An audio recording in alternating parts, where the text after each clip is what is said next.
Mike, you have something to read, please? Yes, I do. Tonight's meeting and public hearing are being conducted by audio and video conference in accordance with Section 7E of the Open Meetings Act of the State of Illinois, as amended, due to the issuance by the governor of a disaster declaration related to public health concerns in all or a part of the jurisdiction of the district. The village president determined that an in-person meeting was not practical or prudent because of the disaster. Alternate arrangements to allow the affected taxing districts and interested members of the public access to contemporaneously hear all discussion, testimony, and roll call votes have been made, and that notice of such arrangements was provided to the affected taxing districts and the public. The village hall remains open for those wishing to attend in person. An agenda for this meeting and public hearing was posted at the village hall not less than 48 hours in advance of holding the meeting and hearing.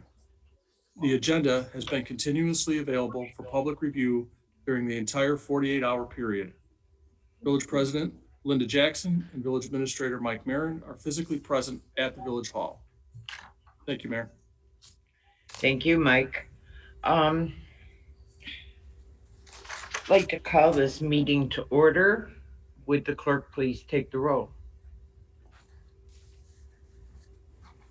President Jackson. Here. Trustee Schmidt. Here. Trustee Sullivan. Here. Trustee Light. Here. Trustee Meritato. Here. Trustee Pojak. Here. And Trustee Schroeder. Here.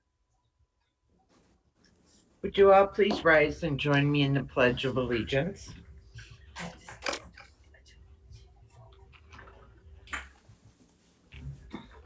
I pledge allegiance To the flag of the United States, United States of the America. Republic, for which it To the republic one nation, for which it under stands, God, Nation. indivisible, indivisible, with liberty and Liberty justice for all. for all.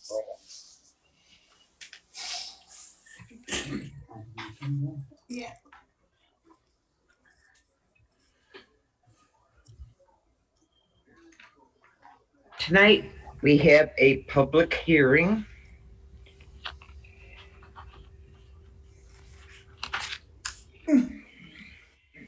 There is a public hearing scheduled for this evening concerning the proposed Army Trail Calvary Tax Increment Financing District.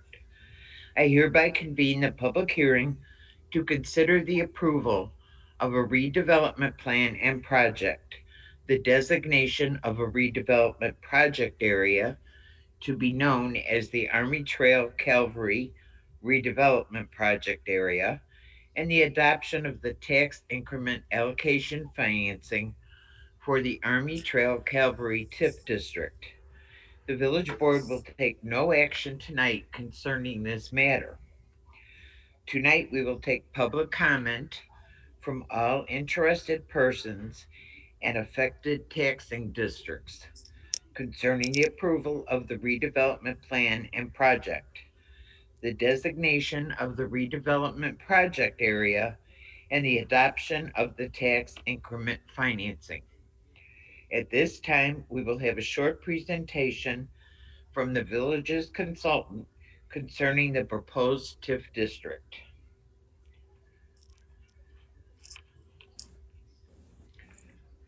Who's doing that, Mike?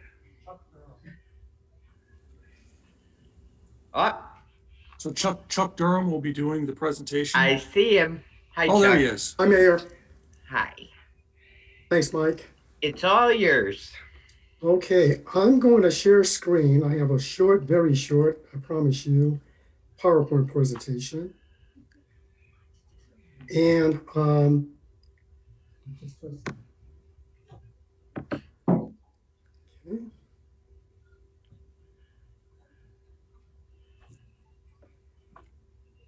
Can you see it? Yes. Yes. Yes. Good. Okay, again, as both the mayor and Mike mentioned, my name is Chuck Durham. I'm with K. McKinnon Associates. We are the TIF consultants for the village. Tonight, the village is conducting a public hearing for the Montreal Calgary TIF Tax Increment Financing District. And to support that, I'd like to give a presentation of hit on four basic points. I'd like to talk a little bit about the redevelopment project and plan, or the TIF plan as we sometimes call it.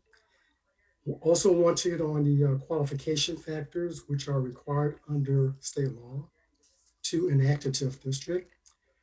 We want to talk specifically about a couple of elements, specific elements of the TIF plan itself, and just real quickly about next steps. The proposed redevelopment project area or TIF district is located on the northwestern portion of the village intersection of Army Trail Road and Calvary Drive. I'll show a map of that in a second. Our task was to look at the area on behalf of the village and to determine whether or not conditions existed that would qualify for tax refinancing. We found those conditions. The conditions that exist are blighted in nature, and they pose a challenge for the village. They pose a challenge for the village with respect to redevelopment of the area. Based on our review, K. McKinnon Associates will be recommending the TIF designation. I'm sorry, is someone trying to say something to me? I'm sorry. Okay. Not here. We have here, this is a map of a visual view of the area. Up north along here is Army Trail Road. The area to the east is Glendale Heights. As you can see, it's low density residential. And to the west is Bloomingdale, shopping area in Bloomingdale.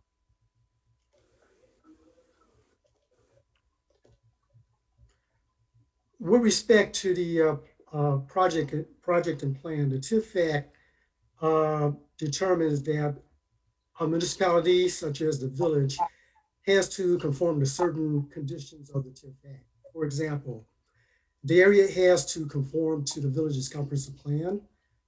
This area does or will by the time it is adopted or considered.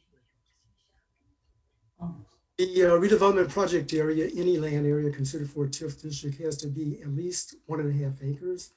This area, I believe, I think is approximately 19 acres, so we're well above that. Finally, the proposed TIF district has to meet what's called a but-for standard. In other words, the village, after review of the plan and the report that we present to it, has to determine that but for the designation of the TIF district, the area would not likely be to successfully redevelop on its own.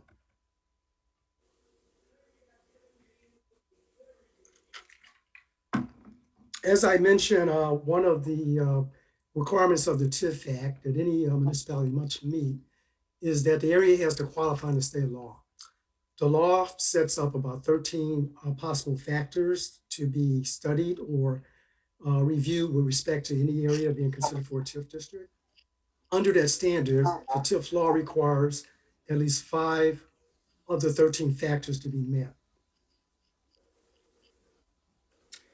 Next here, you see a list of those 13 factors. This is the first 7. I won't recite them all. I'll leave them up there for a second so you can see them. So as I mentioned, there's 13 factors under TIF law to qualify an area for what's called a blighted area under TIF law. With respect to this area, K. McKenna started studying this area back in the spring of 2020. We conducted several site visits with respect to our review of the area. We also conducted numerous interviews with staff. Staff helped us collect information that we used to make the evaluation. And based on that review and evaluation, we determined that 6 factors out of those 13 that I mentioned were present in this area. The fact that there were 6 factors out of the 13 and we only need 5 means that under state law, the area will qualify for tax increment designation.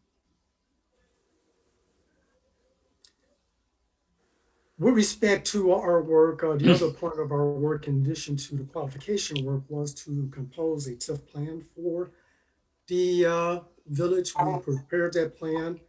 That plan has been on file with the village since late September, I believe, and is available for public inspection. Just with respect to some of the highlights, the key thing within the budget, the guts of it, if you will, as relates to the TIF budget, which I'll present with the next slide. Uh, but we'll mention that the area upon designation will have a base equalized assessed valuation of approximately 2.5 million. So in other words, of the 2.5 million equalized assessed valuations, the taxes that's collected off of that will continue to go to each and every tax district that taxes in the area. In the future, as hopefully the village is successful in attracting redevelopment to this area, any increased incremental EAV will be utilized to generate taxes that will be reinvested in the area itself. That's the essence of how TIF works. The budget is designed so that only things identified within the budget can be expended upon. In other words, the money can't be used for general fund purposes of the village. It's a restricted fund. It could only be used to the extent that there are TIF eligible costs within the area. The budget cannot extend beyond 23 years, which is the eligible life of the TIF district. And finally, in this particular case, the TIF eligible cost relates to the proposed use in the area, which would be industrial in nature. As I mentioned, we presented for the village board consideration, not for adoption tonight, as the mayor mentioned, a budget. We came up with a budget that has a ceiling, a cap, if you will, of 20 million, so that the village cannot expend more than that. Also, the village can only expend incremental revenues that is generated within the area itself. So only increment generated by the area can be attributed to this budget. In return, that money can only be expended within this area for TIF eligible costs, such as we show in the budget here, land acquisition and assembly costs, site preparation, public infrastructure being the most major aspects of the budget. Finally, in terms of next step, there's only one left, and that step is for consideration by the village board of the TIF ordinances that the mayor mentioned in her introduction. As the mayor mentioned, no action can be taken tonight. Action has to lay over and wait at least a minimum of 14 days. So we anticipate that the ordinances for consideration by the village board will not be considered before January. Mayor and board, that's all I have. That's all I have by way of a presentation. I make myself available for questions from the board. Thank you very much, Chuck. Okay. Does anybody from the board have any questions? Has the village clerk received any written comments regarding the proposed TIF district? No. Okay, would any of the trustees like to make comments for the record? No. At this time, I would ask the village staff to offer any additional comments they may have. Mayor, we have no additional comments in addition to what Chuck Durham presented well. Okay, then at this time, those wishing to comment should state their name, address, and the party they are representing for the record and offer their comments.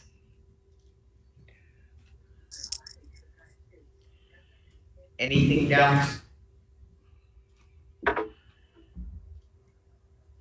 downstairs, Nicole?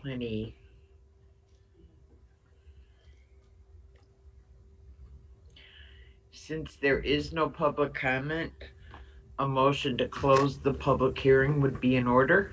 Mayor, if I may, just before we do that, I would like to mention that there have been no emails either received in regards to the link that's available on our website to post public comment as well. Thank you, Mike. A motion to close the public hearing. Trustee Sullivan, Move to close the public hearing. Second. all those in favor? Aye. Aye. Opposed? The public hearing is closed. Mayor, Yes, just for this, it's probably just a motion to close the public hearing, but given the fact that we're all remote, you want a roll Yes. call vote? unfortunately, that's the way the best practice is. Okay, that works. Okay, thanks, Mayor. Okay, can we go back to the last motion and a roll call vote, please, Beck? Trustee Schmidt, Yes. Trustee Sullivan, Yes. Trustee Light, Yes. Trustee Meritato, Yes. Trustee Pojek, Yes. and Trustee Schroeder. Yes. The public hearing is closed. Community announcements. Trustee Schmidt, Well, thank you, Mayor. you're welcome.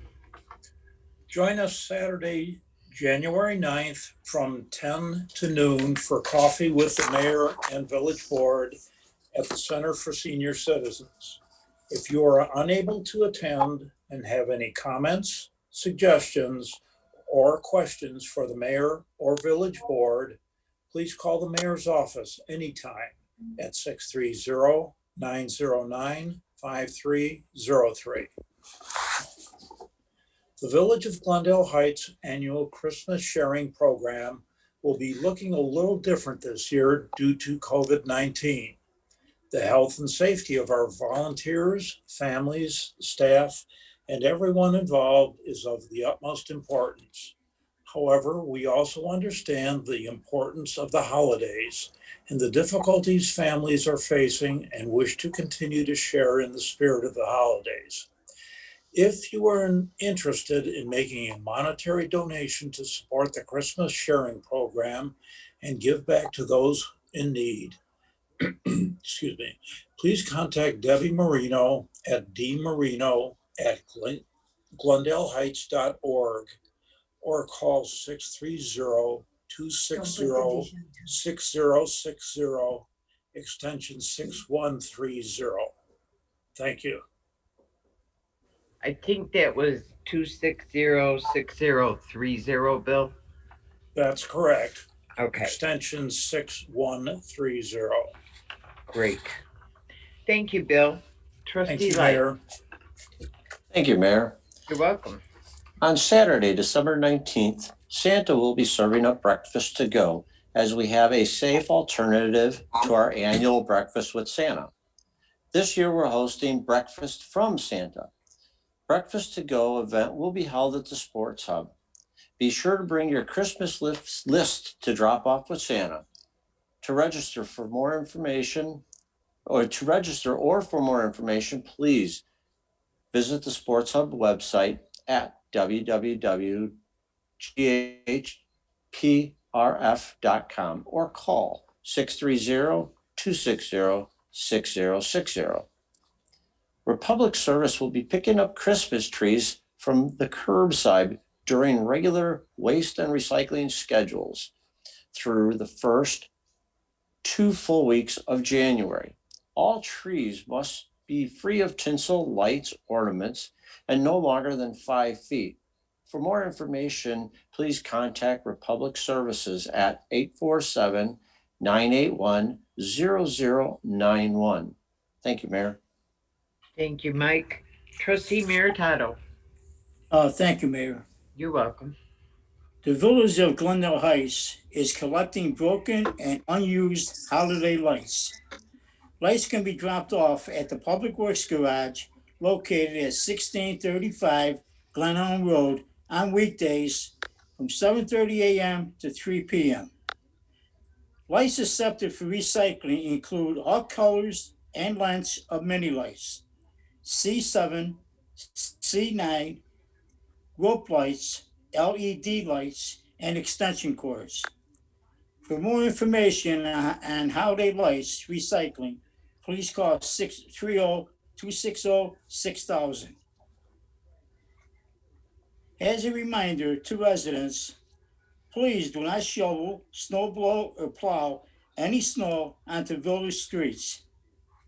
This will help ensure our streets are clean and clear of any snow for safe driving. If you have any questions, please call the police department non-emergency number at 630-260-6070. Thank you. Thank you, Pat. Trustee Pojek. Thank you, Mayor. You're welcome. The Community Development Department reminds businesses that the deadline for renewing their annual village business license is Thursday, December 31st. Please carefully complete and return the license renewal form with payment to the Village of Glendale Heights. Attention business licenses. If you have not yet received your business license renewal form or for any other additional information, please contact the Community Development Department at 630-260-6030. Thank you. Thank you, Chester. Trustee Schroeder. Thank you, Mayor. You're welcome. The police department would like to remind residents of the parking regulations within the village during the snowfall. There is no parking allowed on village streets designated as a snow route for 24 hours after a snowfall of 1 inch or more. There is no parking allowed on any village street for 24 hours after a snowfall of 2 or more inches. There is no parking allowed on any village street for 72 hours after a snowfall of 5 inches or more. If you have any questions regarding winter parking restrictions, please contact the Glendale Heights Police Department's non-emergency number at, I'm sorry.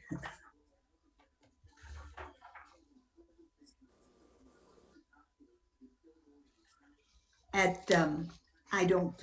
Okay, 630-260-6070.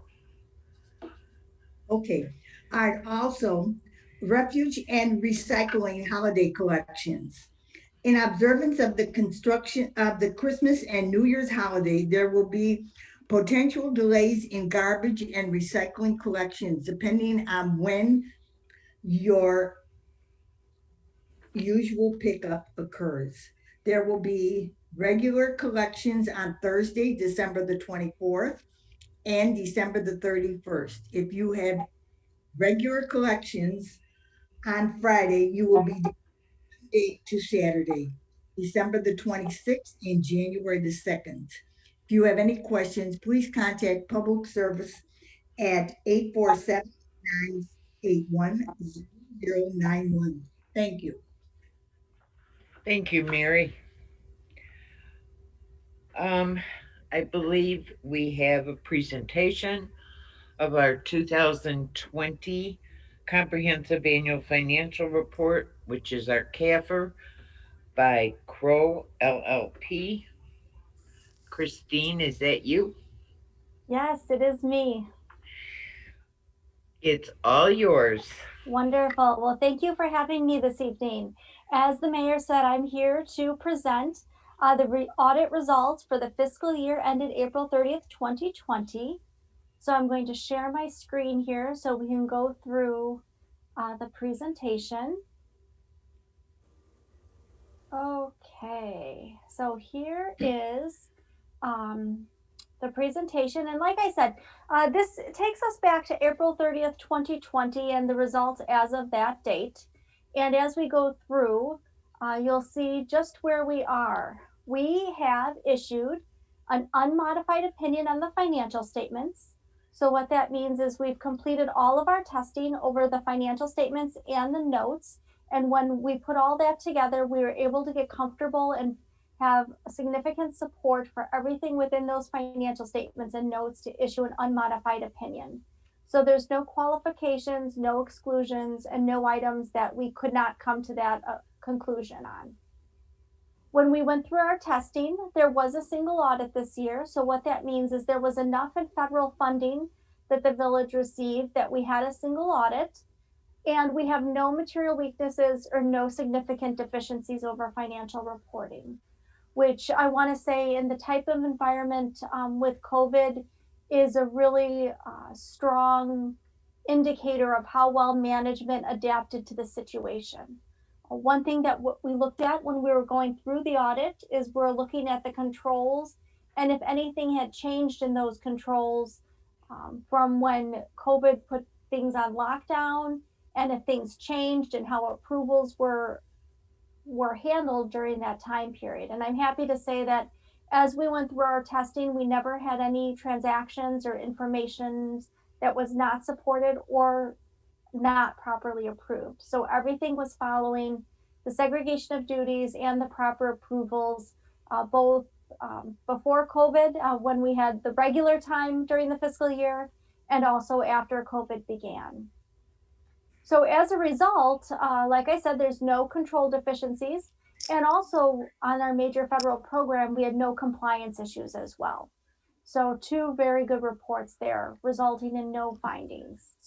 And then finally, we're also issuing an opinion over the TIF district and whether or not there was compliance within the required act within the Illinois statutes. And here again, we have no non-compliance noted. So all in all, really, really good situation. Now my next slide here just gives a high level recap of where the numbers ended up at year end. And of course, I always recommend looking through the financial statements, reading the transmittal letter, reading the management's discussion and analysis, because really it takes these amounts here that are presented more in a summary format and breaks it down and gives a lot of good explanations for what have changed from last year to this year. You'll see here that we have our governmental activities and our business type activities. And this breaks it down into the two different categories. The governmental activities covers the majority of the village. And this information here includes all of the capital assets and all of the long-term debt and liabilities. So within that number includes the net pension liability and the net OPEB liability. And that's really what causes that non-current liability number to be so high. Those two numbers are the majority of that, along with the last of the bond issues that you have outstanding. The business activities column includes all of the water fund activity for the year and the information as of April 30th, where those numbers ended up as well. If we continue on, this explains where the revenues and the expenses were for the year. So governmental activities, this includes all of your revenues, which include your property taxes, any fees that were charged for any recreation programs, and all of the other taxes that the village receives throughout the year, including sales tax and income tax. And then that is offset by all the expenses for the year, resulting in a net change in position of just about $700,000. And then same through with the business type activities. That includes all of the water revenues for the year as well as the expenses. My next slide here is really where a lot of the time and attention of the village is spent, because this is where the majority of the transactions go through. And this is really the general account. So this is where all of the main expenditures of the village that are not covered by restricted funds are recorded. And you'll see here we have a positive fund balance of almost $11 million. And that's really a key number when people are looking at your financial statements. Knowing that that number is positive means that you have the cash in the bank to continue to fund all of your liabilities as they come through. When we look at revenues and expenditures, we'll see that as of the year end before transfers, that was positive of about 2.5 million. And then the required transfers to the different funds to fund either debt service or capital improvements did bring that down to a change in fund balance.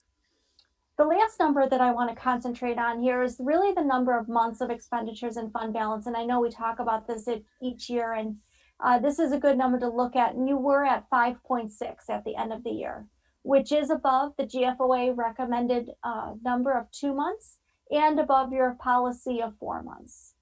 So that's pretty consistent with the previous year, which is good because you want to stay pretty steady or show that increasing over time. So a good end for the fiscal year as of April 30th at a very challenging time as well. The stock market was down, so that did cause some of your valuations to be a little bit lower than in previous years. And really, that's all that I have on the audit. I did want to say thank you very much to the finance department. I really do feel like they have given so much in the current year. It was a much more challenging audit where we did do the audit offsite, and the time and effort that everyone at the village, finance, all the different departments that we work with took time to scan in all of the information that normally they would just bring to us in a conference room, follow up with our requests, and the audit didn't go down in what we were requesting. If anything, it went up since we weren't physically there with the amount of information. And both Bill and Andrea did just a fantastic job with getting us that information and getting it to us quickly, so that we can continue to meet the audit standards. And to have an audit with no findings in the end is also another a good place to be. So I would be more than happy to answer any questions about the audit and the process. Trustee Schmidt. Yes, Christine, on the second to last sheet of figures there was a row marked transfers. What did that entail? Sure, so I can go ahead and go back to that. So there's multiple different transfers that happen throughout the year that are budgeted for and within the plan. There's transfers to the capital improvements fund, which helps to fund activities throughout a different fund during the year. So I do believe that's a good portion of those transfers within that fund. Okay, thank you. There was also the closing of the banquet fund at the beginning of the year, and to clear out the liabilities that remained in that fund, there was a small portion of that went to that as well. Does anybody else have a question for Christine? Trustee Pojek. Yeah, Christine, how was the fund balance compared to last year? Did it go up or down due to the COVID-19? Yeah, that's a great question. So the one thing that's really hard to tell at the end of April is the complete impact of COVID-19 at this point in time. It was still pretty early, and a lot of the revenues that you're receiving at that time really was only a month impacted, right? So really things shut down in March. So the decrease in the revenues is really only from April. So it did decrease from the previous year by this 1.3 million here. But okay. A lot of that, as you can see, is really due to the transfers, and your regular revenues and expenditures for the year did a really nice job of offsetting because you did have in regular operating revenues an increase of 2.5 million. Thank you, Christine. Yep. Does anybody else on the board have any questions?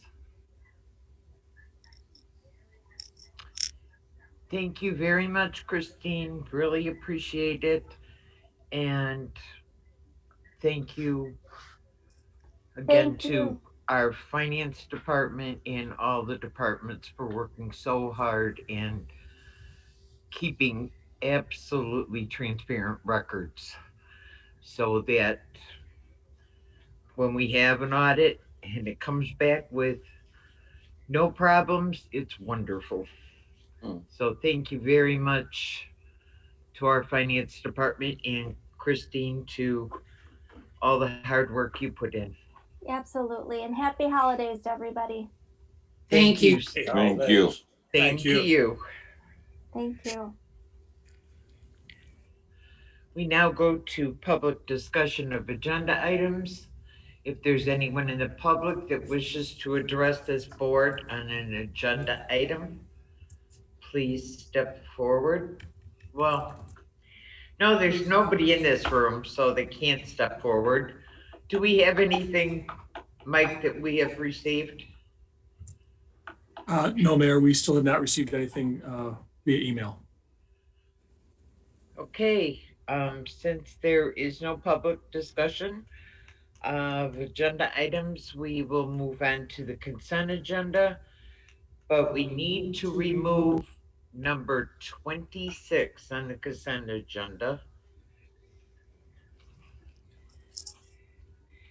And that should go under old business, which is a resolution approving and authorizing the execution of a master power supply agreement to provide full requirements electricity supply and related services for the village of Glendale Heights electric aggregation from no, I don't know what's wrong with the microphone, but sorry. Mayor, since this was not a resolution, this was just a discussion at the COW, I think the resolution would go to new business. Don, is that correct? Oh. That is correct, Mike. That's a good point. Okay, Go to new business, Mayor. So number 6 on new business then? that sounds good to me. Business.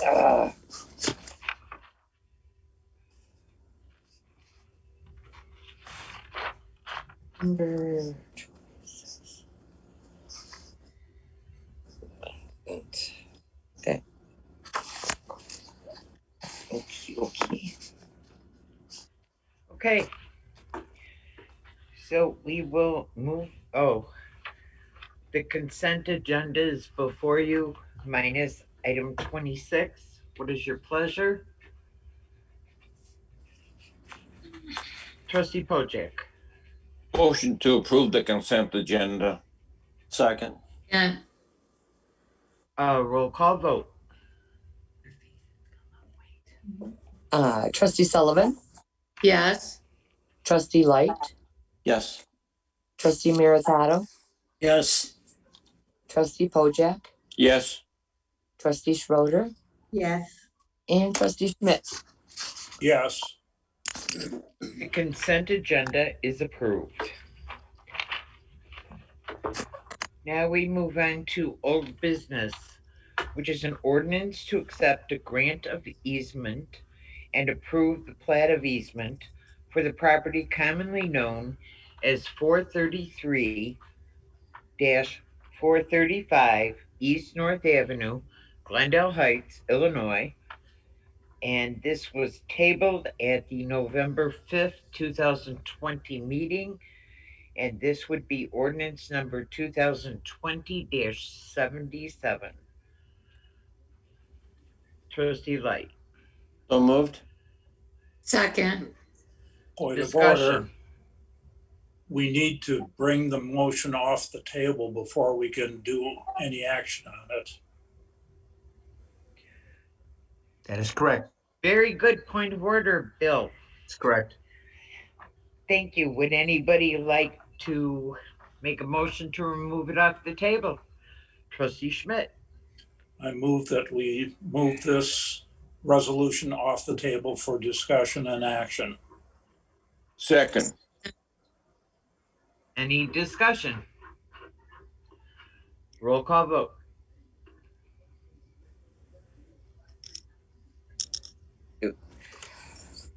Trustee Light, Yes. Trustee Meritato, Yes. Trustee Pojek, Yes.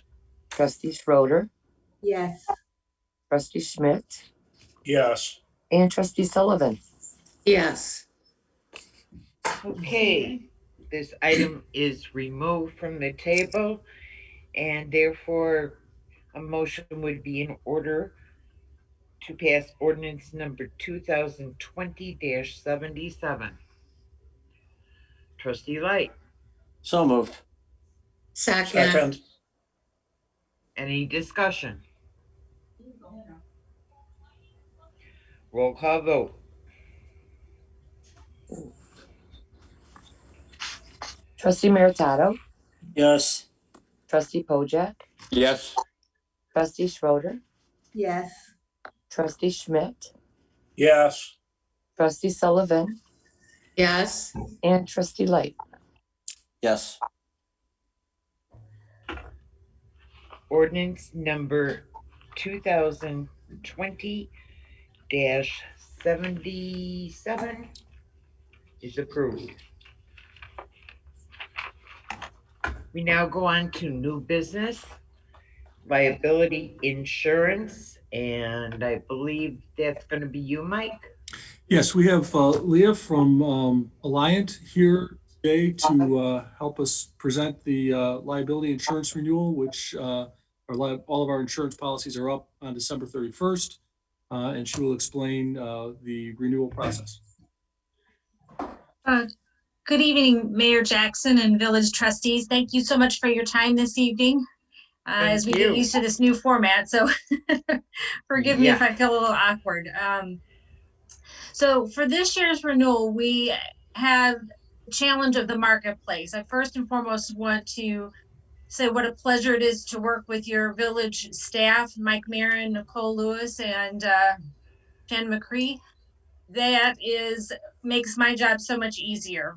Also, the thing I want to stress is the village as a whole does a wonderful job in loss control. And that means minimizing the risk, minimizing the chances of a claim. And this ultimately does have a favorable outcome for your renewal. Unfortunately, what was challenging this year was the marketplace as a whole. There's so many variables this year. Property continues to harden.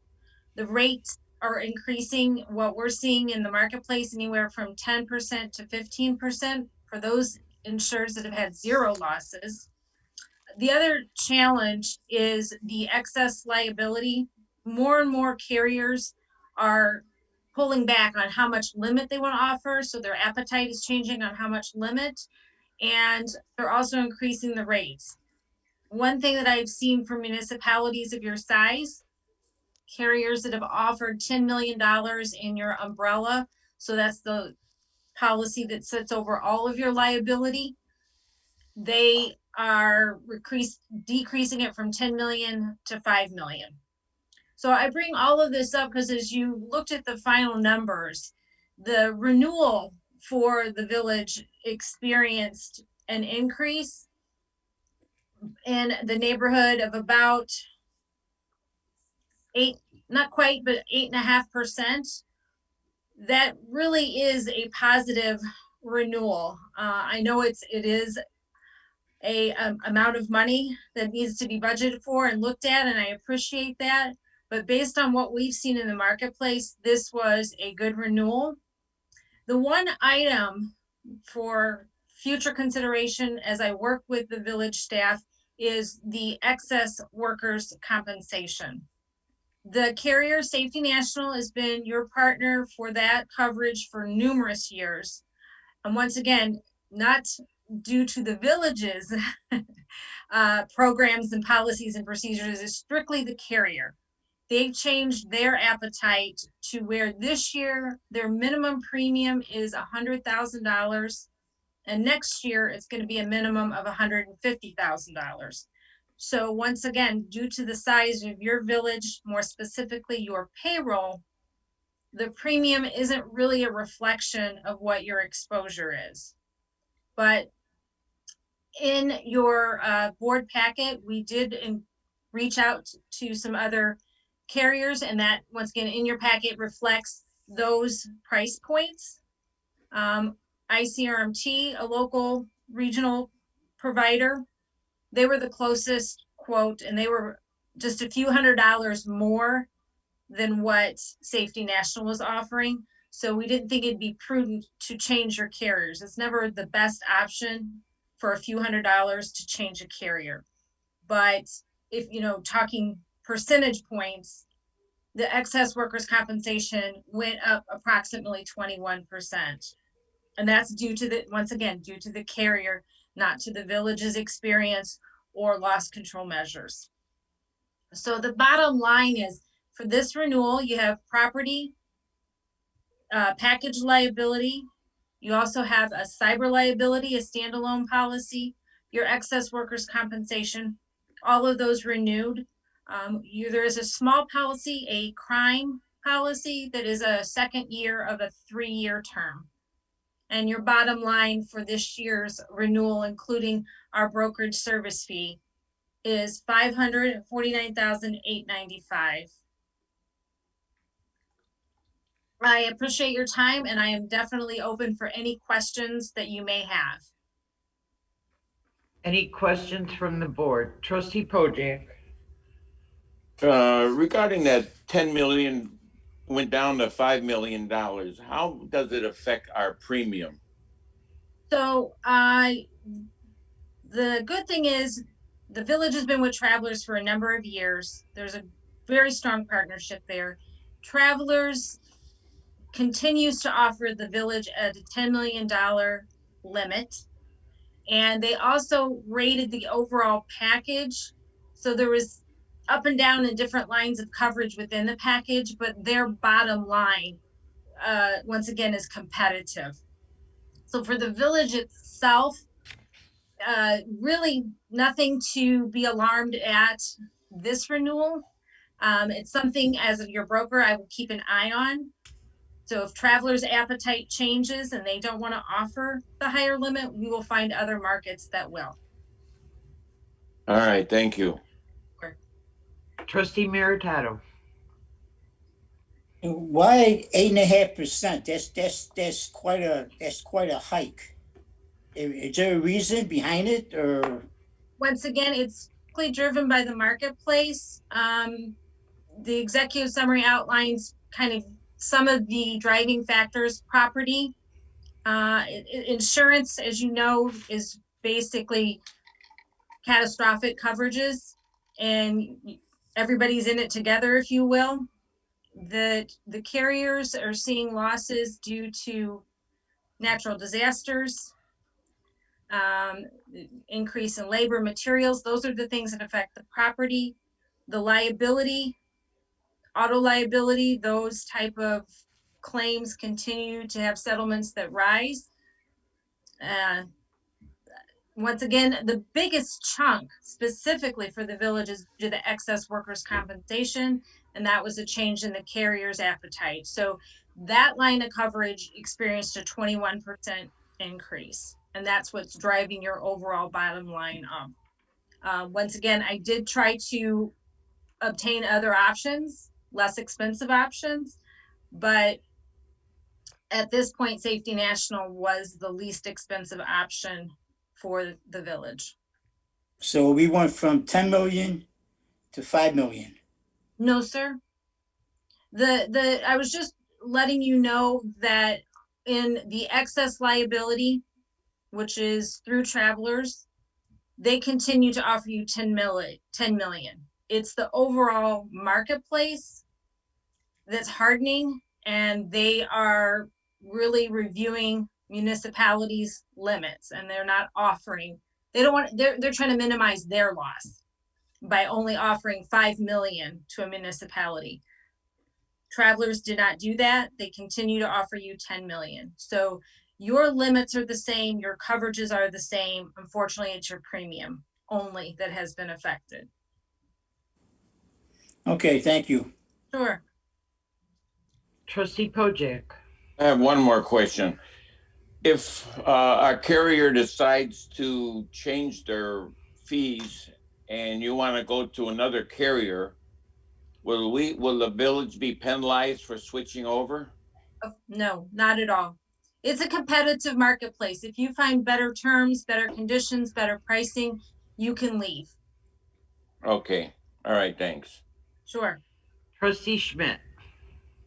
Mike, are we budgeted for this amount of increase? I will defer to Bill on that. I do believe that we are budgeted for that. We'll be okay. Would confirm that, yes, sir. Thank you. Trustee Meritato. I have one more question. When you look around for the best deal, this is the best deal that we can get is 8.5% increase. I mean, searching throughout the, however you go. I mean, this rate here is the cheapest we can get is 8.5. That is the best you can get, considering not just the premium. I mean, the other things that we take into consideration is the amount of coverage that you're getting, the terms within the policy, the loss control services associated with the carrier. There's a lot of factors, but with that said, yes, 8.5% increase, unfortunately, is, I feel, the best we could offer to the village at this time, based on a lot of factors. Wow. Okay, thank you. Pat, we're paying for It is a big the, pill to swallow. I've seen numerous municipalities see a 30% increase on their umbrellas. Law enforcement goes up, auto liability has gone up, everything across the board has gone up, properties also. Usually property was the one area that you could kind of keep steady. In the last 2 years, we've definitely seen a hardening of that rating as well. So, and I'd like to say it's going to get better in the next year or two, but it is not. The horizon is showing similar type of increases year over year. So we'll continue to look, we'll continue to keep your interest at heart and negotiate the best pricing and terms that we can for you. Oh, I'm just saying 8.5% over the whole cost of that policy is a lot of money. Agreed, understood. I mean, you're talking nickels and dimes is not that much, but 8.5% for what we're paying, that's a big increase. It's pretty big. Thank you. Yes, trustee, thank you. Any further comments or questions from the board? Trustee Schmidt. unfortunately, it appears like we are paying for the cost of hurricanes and floods and wildfires that are taking place in other areas of the country. And this isn't our fault, but it's like everything else. We get the tail is wagging the dog here. Yeah, it's for the Midwest, we do see rate increases, but they are the least. West Coast and East Coast both struggle with the property. The other thing that none of us can escape is the carrier's appetite for the law enforcement right now, the rise in civil unrest. So there's concerns with that. Employment practices, the carriers are seeing concerns with such things as the hashtag #MeToo movement. So once again, it's nothing that the village is doing. You're doing everything right. It's as a whole, the industries are increasing their ratings. Any other questions? Thank you so much, Leah. My pleasure. Thank you, everyone, and happy holidays. Same to you. Same to you. Thank you. You too. So Mayor, what we would be looking for is a direction from the board to proceed in the manner of going with this renewal. Alliant is the insurance is contracted through Alliant. So we simply need a direction for the board to proceed. Would somebody like to make, Trustee Schmidt? I move that we direct staff to proceed with the renewal for the insurance through Alliant. Second. Any discussion? Roll call vote. Trustee Schmidt. Yes. Oh, excuse me. Oh, all right. Trustee Sullivan. Yes. Trustee Light. Yes. Trustee Meritato.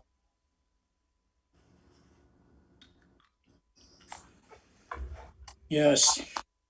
Trustee Pojek. Yes. And Trustee Schroeder. Yes. Okay, Mike, direction is to proceed. Thank you. Number 2 is a motion to waive first reading on new business items number 3 through 5. Trustee Sullivan. So moved. Second. Second. Roll call vote. Trustee Meritato. Yes. Trustee Pojek. Yes. Trustee Schroeder. Yes. Trustee Schmidt. Yes. Trustee Sullivan. Yes. And Trustee Light. Yes. Okay, first reading is been waived on new business items 3 through 5. Number 3 is an ordinance extending temporary executive powers pursuant to 65 ILCS 5/11-1-6. And first reading has been waived, so this would be ordinance number 2020-78.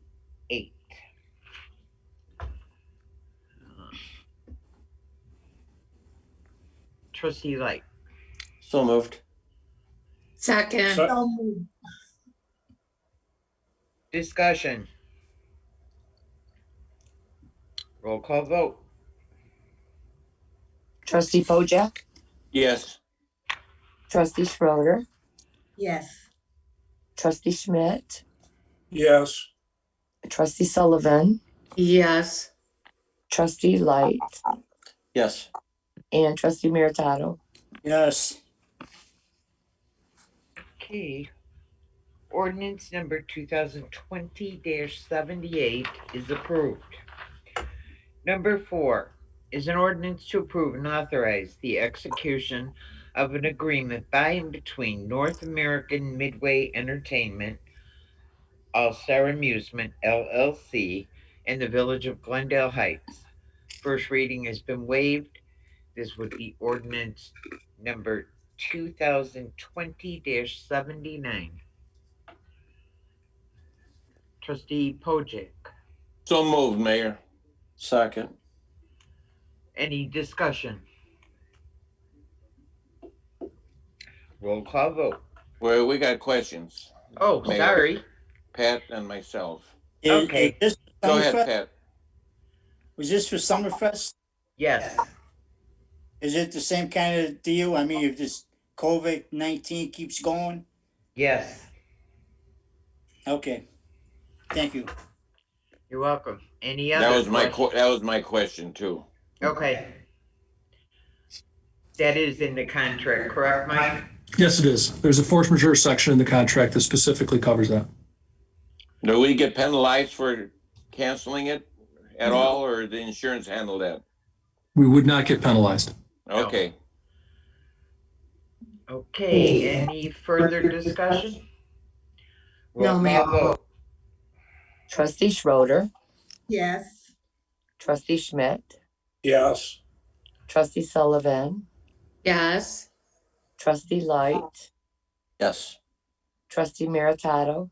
Yes. And Trustee Pojek. Yes. Ordinance 2020-79 is approved. Number 5, an ordinance temporarily amending the regulation of liquor licenses and collection of fees in the Village of Glendale Heights, DuPage County, Illinois. First reading has been waived. This would be ordinance number 2020-80.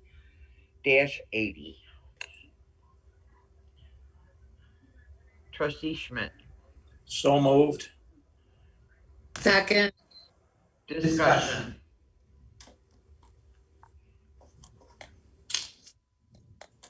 Roll call vote. Trustee Sullivan, Yes. trustee Light, Yes. trustee Meritato, Yes. trustee Pojek, Yes. and trustee Schroeder, Yes. and trustee Schmidt. Yes. Ordinance 2020-80 is approved. Number 6, which is on here, it was item number 26 from the consent agenda, and it's a resolution approving and authorizing the execution of a master power supply agreement to provide full requirement electricity supply and related services for the Village of Glendale Heights Electric Aggregation Program. And this would be resolution 2020-R-105. Trustee Sullivan. So moved. Second. Discussion. Trustee Schmidt. I don't know that I'm ready to approve this because I thought we were going to get an additional presentation from staff having consulted with other users of the programs and see what their experiences have been. I know Mike said he has talked to at least one other municipality that has had it, but there was quite a list there of people, and I think we ought to tread a little bit lightly here and find out what other people's experiences are before we go rushing into something like this. Would you like to table this? Yes, I would. If I may, Trustee Schmidt, we have Dave Hoover from NIMEC here today. You can answer any additional questions that you may have. I have spoken with both Elmhurst and South Elgin, who have been doing this for 2 years and 1 year respectively. Elmhurst is getting ready to renew in April. They have been doing the community contribution with no renewable energy certificates. South Elgin chose the option of doing a 100% renewable energy certificates. And a year ago, at the time when they had the option to do this, they chose to do the 100% renewable and not have a community contribution. They didn't have the option of both. NIMEC has redone the aggregation numbers, and currently with Eligo Energy, we can do 100% renewable energy credits with a $109,000 annual civic contribution. Dave? Available for any questions. Can I? Trustee Sullivan. Isn't this a similar program that we had before? That once it went higher, then we opted out? The Didn't we program, have before? yes, that you're correct. I think it was 2012 to 2014, we had a program. This is a little different. This program, there are no savings for the residents. In other words, our pricing on this program matches ComEd's rate every month. So anytime the ComEd rate changes, the residents' rate would change to match that exactly. So from a financial point of view, the residents are indifferent. However, we are able, through this program, to be able to do 100% green energy for the entire community. And in addition to that, suppliers are able to incent the municipality, again, just short of about $109,000 annually. So it's an aggregation program. It's managed the same way as the old aggregation program. The first one, there was financial incentive to the residents. This is a different one, and the financial incentive comes back to the municipality. And in addition to the green energy for the entire program, 100%.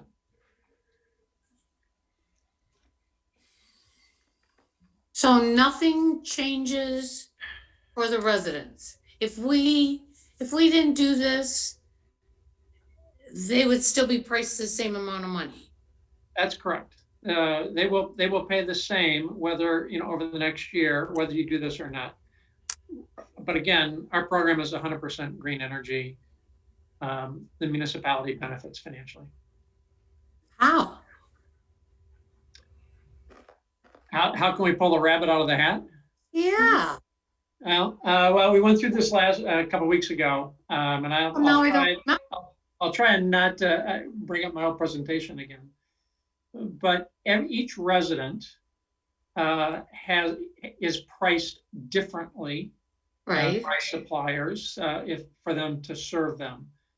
And so, if we had 15 people on the call right here, we asked the supplier to price everybody. We have 15 different prices. So based on everybody's load profile, there's a different price. The suppliers will price out everybody in town individually. And for those residents, for the supplier to serve at a cost below the ComEd rate, they will move those residents to their supply. And therefore they'll make profit on those because the cost is served below the ComEd rate. Now, normally, and what the case has been for the last 5 years, is that there's more in the unprofitable group. And so that generally would bring the average rate above the ComEd rate. What we're doing differently this time is we're leaving those residents at ComEd. And so ComEd will serve those at the ComEd rate. Now, to a resident, it doesn't matter which group you're in because you're going to be billed by ComEd. You're going to receive the ComEd rate and your rates will be identical from one group to the next group. So to them, it doesn't matter which group they're in and there's no real change. But the group that the supplier serves, there's enough profit in there for them to serve those profitably themselves and to buy green energy for everybody in town, both groups, and still have $100,000+ left to return back to the municipality. Okay, thank you. Mm-hmm. Trustee Pojek. Dave, I'm from the old school. If it's not broke, why fix it? What benefit would it be for our village to make the change now? I don't see any benefit. $109,000 a year to the municipality and 100% green energy for everybody. Are we getting that now, Mike? You are not. Commonwealth Edison, Commonwealth Edison supplies power, and I believe it's about 17% of the load is green energy. That's required by the state of Illinois. We're going to take that from 17% to 100%. Now, what advantage is that to us then? To have green energy? I'm not clear on this. Oh, okay.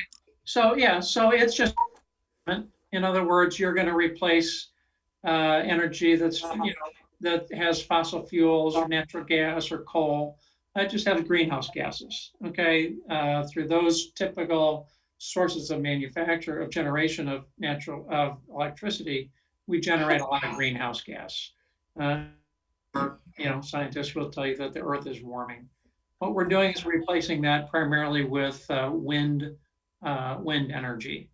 So so you're taking advantage of the more natural sources of generation and eliminating several 100,000 tons of carbon dioxide that's emitted into the environment. So that's the benefit of green energy. It's why there's so many windmills you see driving across country as we're going to green energy. So you're a better partner for the planet in that regard. You would be approved by the EPA as a green power partner. They put you on your website as being a green community. They give you 2 highway signs you can post. So that's the green benefit. The other benefit to the municipality is, again, $109,000 a year for you to use to cover whatever increased costs you may have due to the virus. There's no change in the cost per resident. The residents will pay exactly the same over the next year or two, whether you do the program or not. We match the program. There's no cost to the resident. I hate to say, we pull a rabbit out of a hat. If you do nothing, residents will pay the ComEd rate. If you do the program, residents will pay the ComEd rate, and we'll get 100% green energy, and we'll get you $109,000 annually. All right, thanks. Mm-hmm. Trustee Meritato. I'm all for the green planet, believe me, but I like to see residents save some money too in the meantime. But I'm with Bill. I like to table this because I like to find out more information because, I mean, I need more information on it. What extra information would you like Doris to get in the next couple of weeks? I like to save the residents the money. That's what I like to save. Okay, so we tested that program. We tested a program where we could try to find a fixed lower for all residents. All of those rates came in higher than the ComEd rate. We always test that. That seems to be the priority number one for most communities that we work with. We did that back in 2012 to 2014. Regretfully, the market has changed and we're not able to offer that again. I mentioned that we have two groups of residents.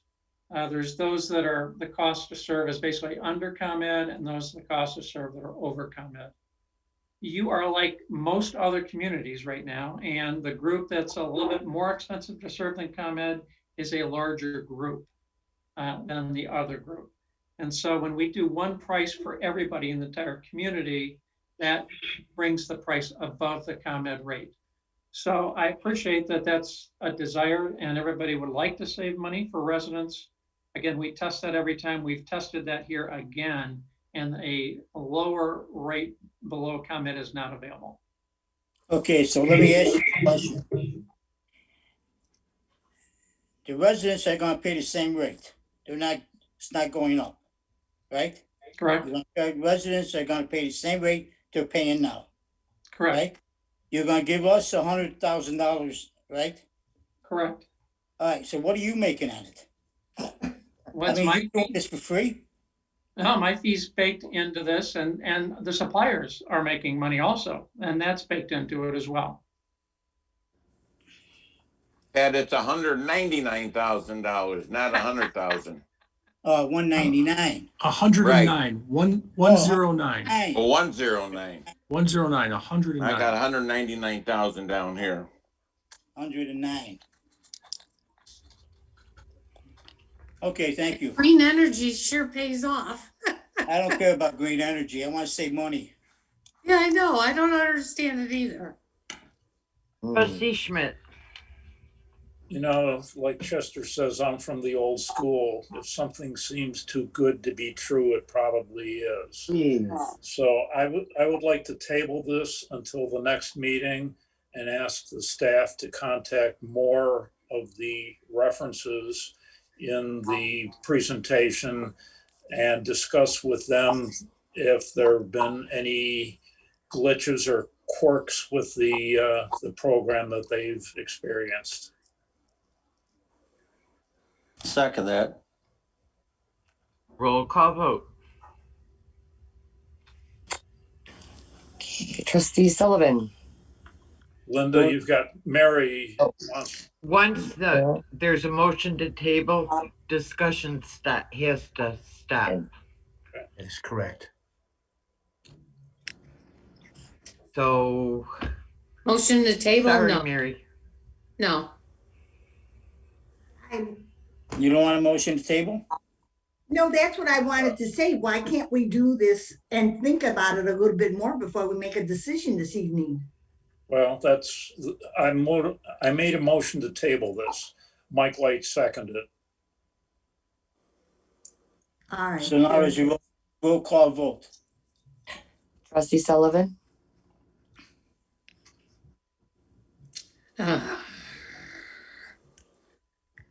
Okay, all right, yes. Trustee Light, Yes. Trustee Meritato, Yes. Trustee Pojek, No.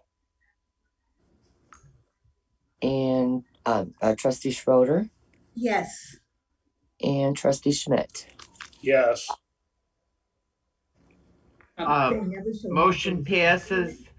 This item is tabled to our next village board meeting, which is January what, Mike? January 7th, Mayor. January 7th. And before I let you go, can I just ask two questions? One point and a question, but just to give me guidance as we between now and January 7th. Just a point of order. The 109,000 annual contribution, that's based on market rates, and so that number will change. May go up, may go down, just based on what the market is. So just so you know, when we come back, that number will be different based on market factors. Number one. And number two, I think, just so I get my marching orders correct, what the boards for staff to make sure, talk to other communities to make sure that there are the implementation and the operation of the program has been relatively smooth and acceptable for the residents of Glendale Heights. Is there anything else that you would like us to look into in the meantime? Well, I have one question. If that rate is 109,000 and it goes up in January, it's still our rate will still be in a level with ComEd, right? Yes, the It shouldn't make program's any difference. No, the program's rate will always match the ComEd rate. Right, that's what I'm saying. Yeah, that's correct. You're right about that. But the annual payment that the municipality will receive tonight is $109,370. That could change. That will change between now and January 7th. It's just a reflection of the market. Maybe, I'm just saying, it may go up, it may go down. I don't know. My crystal ball is a little dull right now. So just want to make sure you're aware. I'll just use the example. I use the example of in October when NIMEC tested the water. The contribution was 98,000, so now it's 109. So it's $11,000 difference. Yep. And so again, the other direction you want us to do, other than check other communities, are there other issues? I just want to be prepared so the next time I just want to address whatever other concerns you may have. Okay, great. We'll work with Mike. We'll get him plenty of people to contact, and he'll be able to report back to you on January 7th. Thank you very much. We'll take care of it. Thank you. Thank you. Please, board members, if you think of any questions or whatever you would like answers for at the next meeting, please let Mike know so that he can contact Dave. Got it. Okay? Thank you. Thank you. Thank you.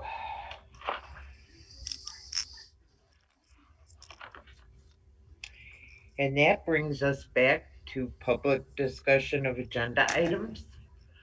Have we received any questions, Mike? No, Mayor, we have not. Okay, seeing as there is no public discussion, before a motion to adjourn, I'd just like to wish everybody a very Merry Christmas, a healthy and Happy New Year, and please stay safe. And I believe that echoes everybody's feeling on this board. Yes, ma'am. It does. Yes, it does. So, God bless. Thank you. A motion to adjourn. Oh, Trustee Sullivan. Motion to adjourn. Second. Oh, I guess we have to do a roll call vote. Sorry. Okay. Roll call vote. Trustee Light, Yes.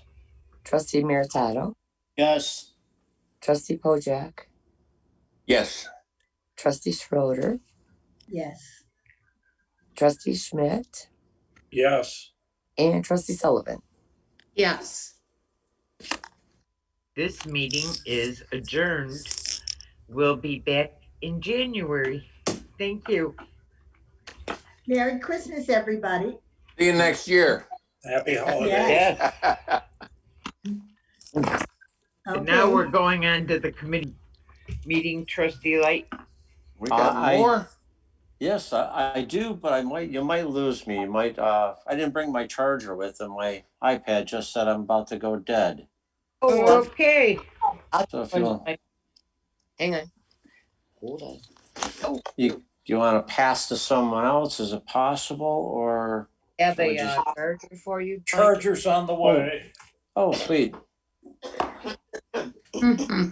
Never thought about this before. They're like, oh, geez, it's always charged. Everything. Come on, Mike, that's a good excuse. I know, just trying to get out of committee of the whole, that's all. Where you go? Mike, he's out. Where you at, Mike? I'm out in the other room, Bill. Which one? The conference room, the back conference room. Sorry. Okay. Okay. The back one. Bill. That was a faster charger anyway. Oh, Thank you, sir. Oh.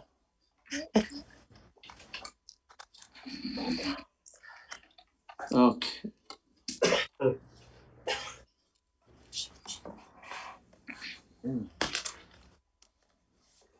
I think we'll be okay. It's in there. All right, so. And we're not letting you off that easy. Yeah, I know. Go figure. I just lost my board docs too. Here, hang on. Sorry. Nice try, Mike. I'm trying. Would you like a hard copy, Mike? No, I'm fine. Okay, I'd like to call to order the committee of the whole for December 10th, 2020. Ms. Clerk, could you please note who's present? I noted. And do we have any additions? No additions. All right, then, public comment. Do we have any public comment? I would ask Mike, but he just ran past me. We'll work on that for a second. Trustee White, this is Nicole. There is no public comment. Okay, excellent, Nicole. Thank you very much. You're All welcome. right, then we'll go to committee recommendations. We're going to go Plan Commission. A recommendation to approve an application for conditional use in the C3 General Commercial District to allow open sales as a principal use that includes ancillary automobile laundry, to allow an automotive repair shop, and to allow outdoor storage with conditional use for the property located at 271 East North Avenue. Do we have a motion? Mayor? Move it to the board with a recommendation to concur. Do we have a second? I'll second that. Okay. Discussion? Sharon? Yeah. Is that the car wash? Or the one next to it? I Trustee believe Light, that's, would you like me to answer that? Yes, please, please. Okay. yes. Trustee Sullivan, this is 271 East North Avenue. It's the old ICT building, and it had originally been a car dealership. I believe it was Ford dealership, perhaps. I don't know. People that have been here a little bit longer than I have. Pontiac Pontiac dealership. Sorry. Is that where they parked a bunch of trucks? Yeah, so those are all gone, evicted, and now they're requesting to go basically full circle back to be a car dealership. And a car wash? So what their proposal is they're bringing in cars from auction, so they will only they'll just wash the cars that they will be selling. So they're not going to bring in any cars. The general public would not be able to go, and it's just to clean up the cars that they're selling from the property. And the car wash would be all inside the building.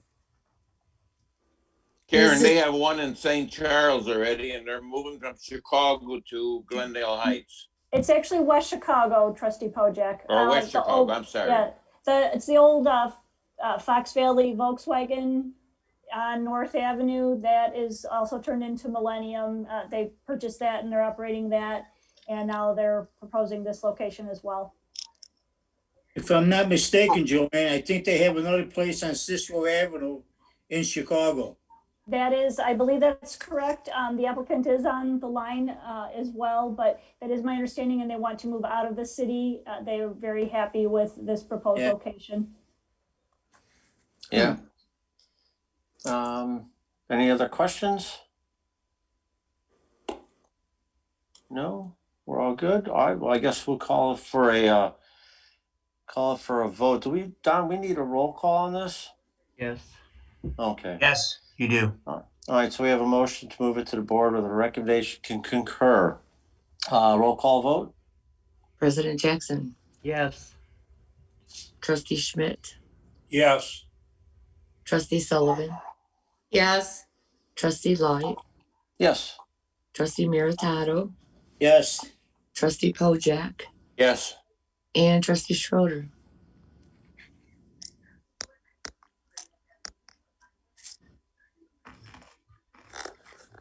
Trustee Schroeder. I said yes. Oh, sorry, I didn't hear you. Thank you. All right. Well, we'll move this to the board then. We're good there. All right. Next one is discussion regarding water meter non-compliance fee. Mike, that's you? Yes, thank you, Trustee Light. This is a follow-up from the last meeting when we discussed the water meters that have not been replaced through the water meter replacement program.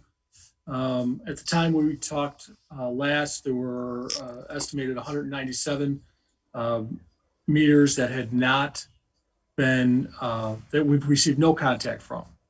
And the company Water Resources is actually going to be requesting a substantial completion date of tomorrow, December 11th. So the terms of the contract is basically they want to try and close out the contract. There are still 132 meters that have not made an appointment with us. There are still 217 who contacted us that didn't want to have anyone in the house because of the COVID. When we last spoke, we discussed the option of attempting to do a fee for non-compliance. In discussing that further with the attorneys, it was determined that that would not be a course of action we'd be able to take, as that would be a penalty and would require due process with needing a hearing, et cetera. That is basically the same process that would be undertaken if there was a shut-off notice placed on someone's door. A person would have a right to a hearing and would be able to sit down with the finance director and explain the situation. So at this point, we have a plan to move forward with putting shut-off notices on the 132 doors that we have had received no contact from. And that's after 4 letters that they've received from the village and from Water Resources to make contact with us to change out their water meters. And we've received nothing back from them. So our knocking on the door and placing the tag on the door would be the 5th opportunity that they've had to make contact and make an appointment to get this done. In regards to the 217 accounts that have not had their water meters replaced due to fears of COVID-19, or at some point when being contacted, they said that they had COVID-19 in the house, and so therefore didn't want anybody in, and we were okay with that. With them, we're going to try and make personal contact, again, either by phone or in person, to try and encourage them to get their meters replaced.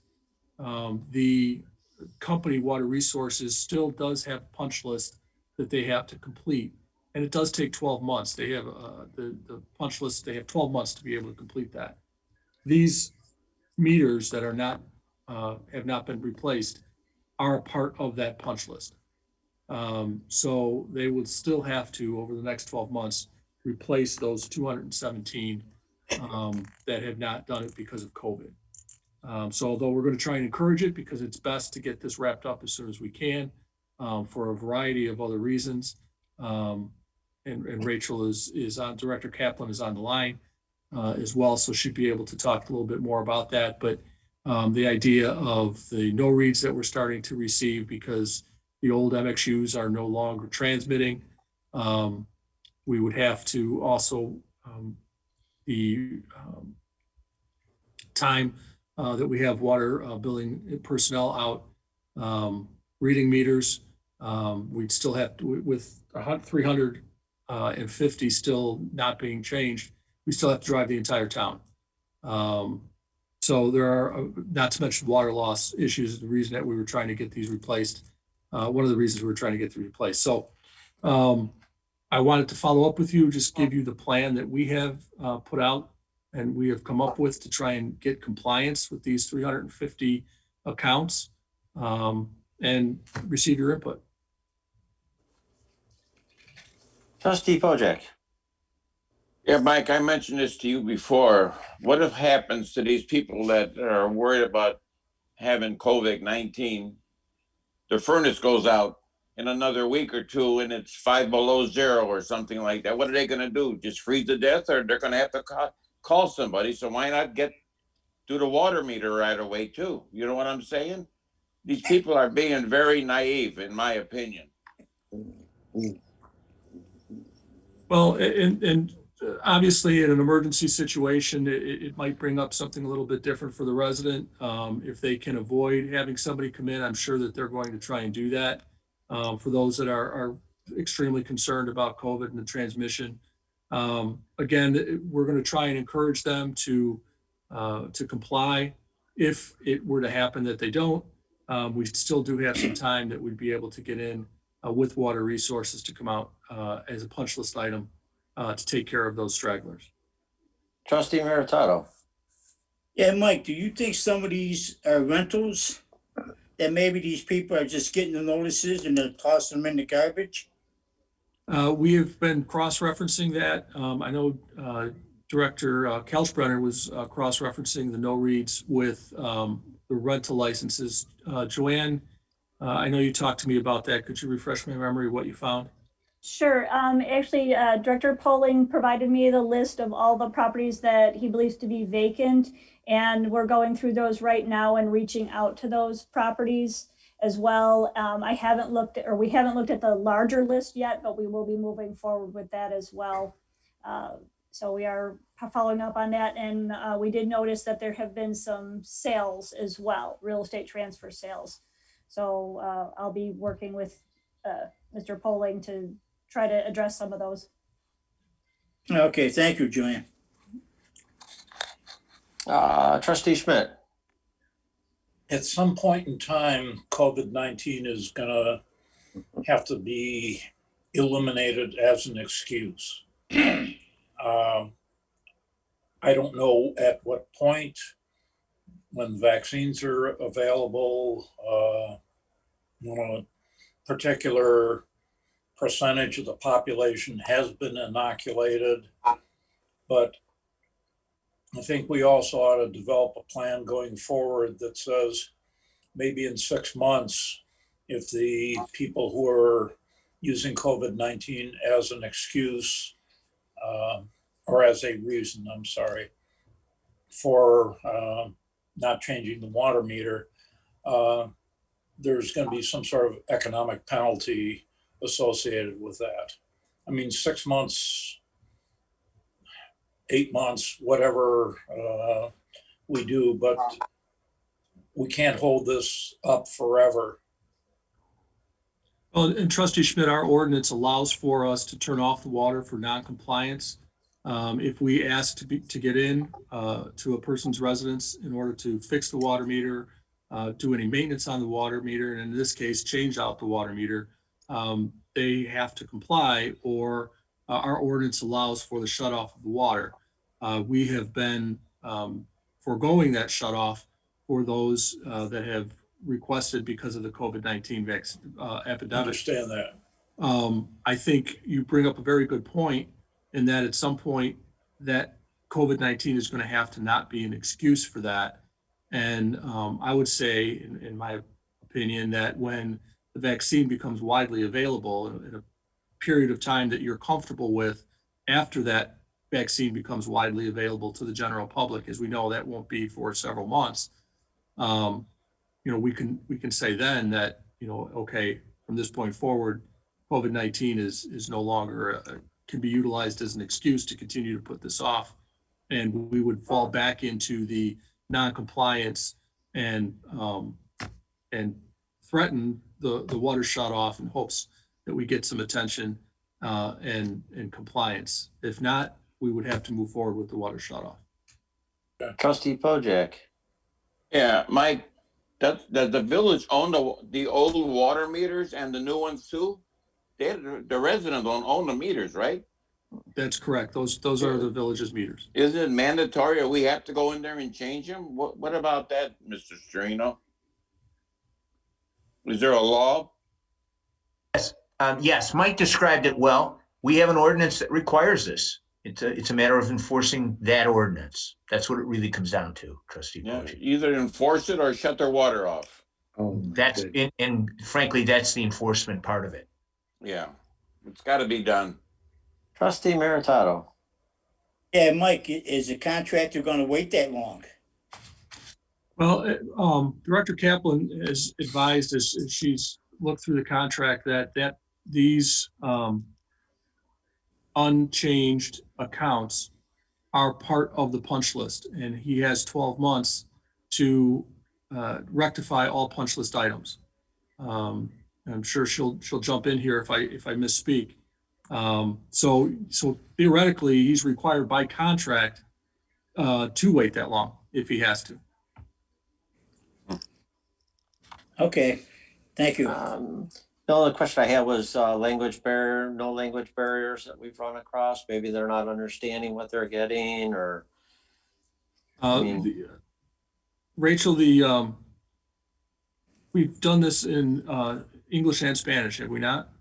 The call center had the ability to speak in all different languages. Whoever requested it, they could actually key in what language they wanted to talk. They used like a translator, the call center. So most of the people that have not responded or have refused back with COVID, there's comments next to them where they did reach out to that person. So they're not vacant. There is somebody at the house. Good. So it's our intent when we go to address the COVID ones that we will go door to door. Staff will go door to door, and we will have in that team somebody who speaks Spanish. Good. All right, perfect. Bill, you had a question. Yes, I did. Having a slight senior moment here. Oh, do we have stock of the meters necessary to fulfill all these requirements? Or these come from the manufacturer or distributor on an as-needed basis? No, he's already put the order in for the entire accounts that we needed. So he has these available. He just can't get access to the properties. Okay, so if for some reason some of these properties stretch past 12 months, we have the meters available and we could have our staff change things. Yes, okay. but we would want to negotiate a lower rate because that rate in the contract is for his installation as well. But he has the entire meters and the reading devices in with him, the contractor has. Okay, thank you. All right, any more questions? I think we should try and get this done between 4 and 6 months. Well, why wait a whole year, another year? That's ridiculous. All right. We are hoping that the plan that we've put forward here tonight will be successful in getting the vast majority of the remaining 349 meters changed out. I'll keep my fingers crossed for you guys. Thank you. Mike, thank you very much for the update on this stuff. I guess we'll move on to public discussion. Anything else? Mike, anybody come up with anything? No, sir. Do we need that discussion at all, or just information only? I believe that was just information only, just discussion. Yes, Okay. information only. Thank you. All right, then adjournment, I guess, is next. Bill Schmidt. Motion to adjourn. Second. Roll call vote. Trustee Schmidt, Yes. Trustee Sullivan, Yes, and Merry Christmas, everybody. Trustee Light, Yes, and Merry Christmas from me too and my family. Trustee Meritato, Yes. Trustee Pojek, Yes, and see you next year. and Trustee Schroeder. Yes, and let's hope next year is even better than this year. Me too. It's gotta be. Trustee Schmidt, did you want to say something because you didn't get that opportunity? No, I wish everybody Merry Christmas, Happy New Year, Happy Holidays, and let's put this stinking year behind us and go on to something bigger and better. Yeah. And President Jackson. Merry Christmas, Happy New Year, and I vote yes to adjourn. And everybody take care of yourselves and your families. We will. Thank you very much. Good night, everybody. Meeting Good night. adjourned. Good night. Good night.